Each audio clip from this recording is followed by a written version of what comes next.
Technology is like Pandora's box. Once it's open, you can't really close it. There is going to be a downside to this technological progress. Automation is going to further concentrate wealth in the hands of the few who own the robots. We need to think of a new social structure, new purposes for human beings. I think ultimately we will have to have some kind of universal basic income. I don't think we're going to have a choice.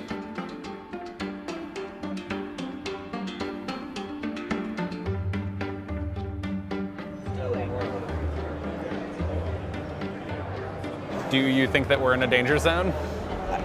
Definitely. I think any conversation about artificial general intelligence or like robots taking over is a distraction to the real question that we have to answer, which is what are we going to do about the people whose jobs are displaced?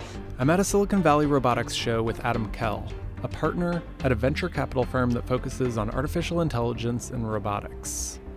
Techies like Adam are battling it out to own the machines that will replace jobs like lawyers, loan officers, doctors, and truck drivers. The result is likely to be a radical deepening of inequality that could challenge our very ideas about the nature of work. There are bigger questions about what will happen to capitalism when scarcity is no longer kind of a factor, because that's what we're talking about. I mean, like when we build the tools that can fully automate these processes, then we're not limited by human labor to be able to put stuff together. Millions of people are expected to lose careers in the next decade from various forms of automation. If you think about mobile phones, like they totally changed us as consumers, but they didn't really change the way work was done. This new generation of technology is absolutely going to do that. San Francisco, with its tech industry dominance and crushing housing crisis, is a window into the inequality of today. We're tired of standing on these corners. We want Nikes and we want Pampers for our kids, just like everyone else does, but we have not been afforded the opportunity to walk in these tech cathedrals. Del Seymour worked his way out of homelessness and founded a group that trains low-income workers and homeless for tech jobs. They've had success stories, but it's an uphill battle. Well, of course, there's frustration and anger on outside. I mean, we're like the little kid in the Dickens novels, a little homeless kid is standing outside the restaurant looking through the window while people are sitting there carving a steak. That's how we feel every day. Jobs in trucking, fast food, and factories have long been avenues for those without higher education to have a middle-class living or simply to stay afloat. If you had an environment with only automated systems, basically orders would come in from the e-commerce side, the robot would go pick the item, put it in the tote, the items would then be put into a box, and then a label would be automatically placed on it. You obviously wouldn't need any people in that environment. Yeah, they're just fine. They'll go around you. Yeah. So they can replan on the fly and make decisions about where to go and what to do. Melanie Wise is CEO of Fetch Robotics, a company that specializes in automated warehouse robots. It's something that a lot of warehouse managers want, where you can turn the lights off in a facility and just have it operating without any people in it. I asked Melanie if she thought her robots could reduce jobs. And one of the biggest things that the industry is trying to tackle right now is there's not enough people to do the work. Hiring has been on a steady upward trajectory as jobs in warehouses have largely replaced jobs in the brick-and-mortar retail industry. But that could change as sales of warehouse and logistics robots increase to $22.4 billion by 2021, up from less than $2 billion in 2016. We need to rethink capitalism itself. And we have another 5 years, 7 years before it gets ugly. But in the 5 to 10 year period, we will start to see turmoil and we will have to start thinking about this. It's time to start learning and adapting right now. Economic fears have prompted some to prepare for the possibility of societal collapse. Adam Taggart gave up his job at Yahoo to prepare for drastic changes that he sees as inevitable. Those with the money, and I realize this is the 0.001% we're talking about, but are buying retreat properties either here in America or internationally. And I think that got people's attention of, all right, these are legit smart people. What do they know that we don't know? Some in the tech world have bought secret getaways, bunkers, and guns to prepare for collapse. They're a minority, though the concerns are widespread. Here's the former chief economist of the Senate Banking Committee. In a number of realms, we are socially and resource and financially unsustainable. And those unsustainabilities tend to climax in some kind of violence unless they're preempted with intelligent policy. policy solutions have been plunging the country deeper into inequality, even as it has become a central political issue. This growing inequality, not just of result, inequality of opportunity. This growing inequality, it's not just morally wrong, it's bad economics. So should tech leaders stop innovating or working towards these advancements?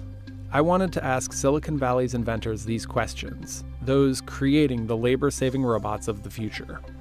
We automate what we can automate, right? We're going to keep doing that. That's how we get more productive. We've been doing that for thousands of years. Robots are about 50 years old. The last 15 years have been really an explosion in terms of the technology, and the last 3 or 4 years have been an explosion in terms of investment in robotics.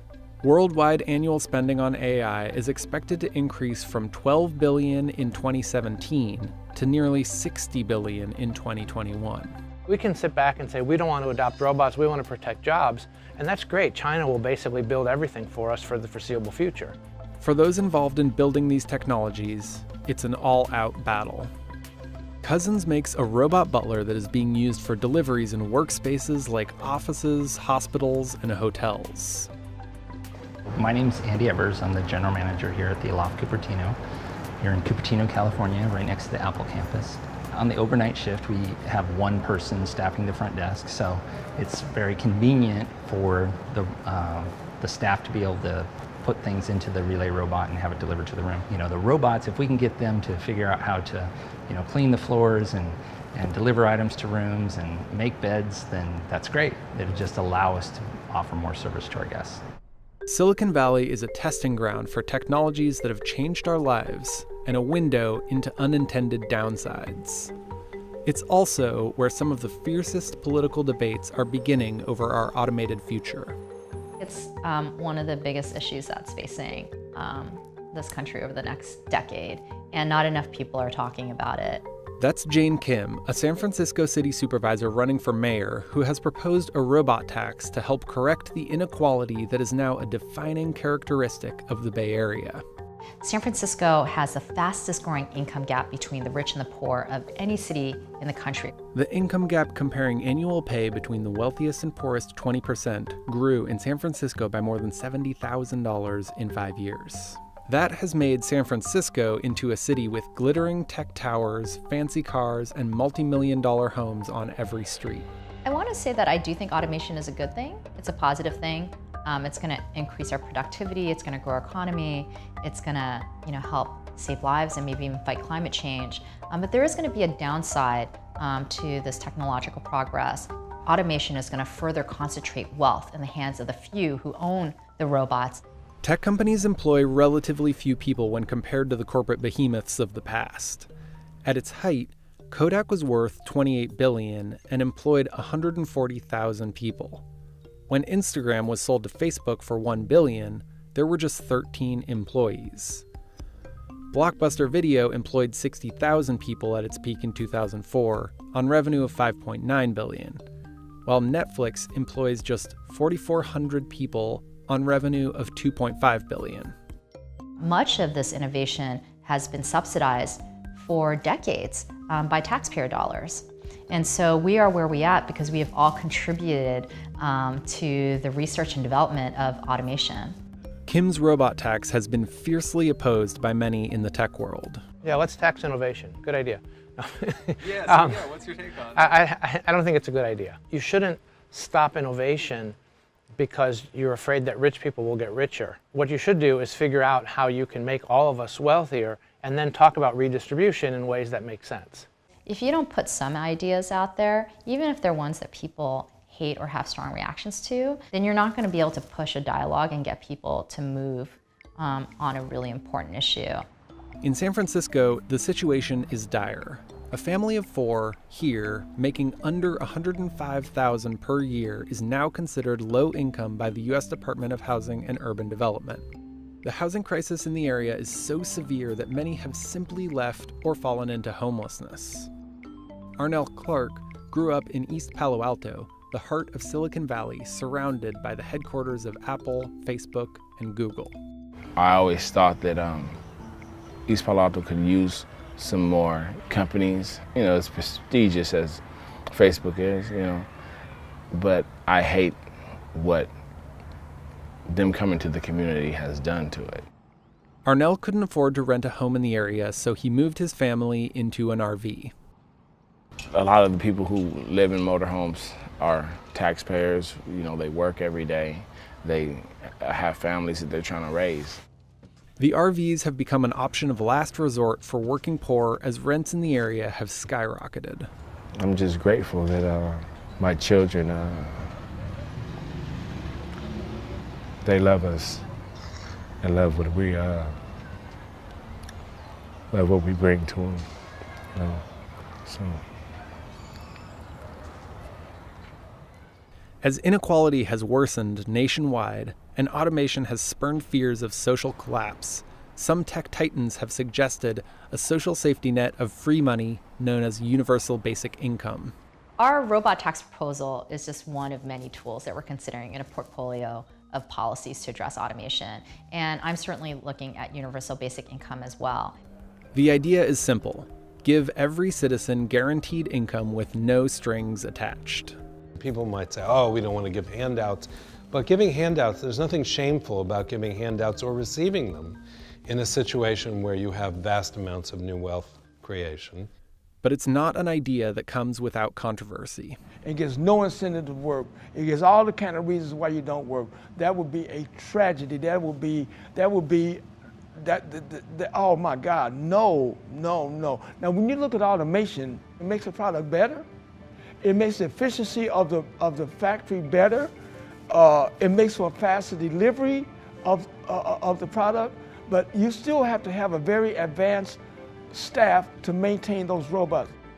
Still, some of the biggest names in the tech crowd are supporting the idea of universal basic income. I think ultimately we will have to have some kind of universal basic income. I don't think we're going to have a choice. And now it's time for our generation to define a new social contract. The question now is, will we prepare for the change that seems sure to be headed our way?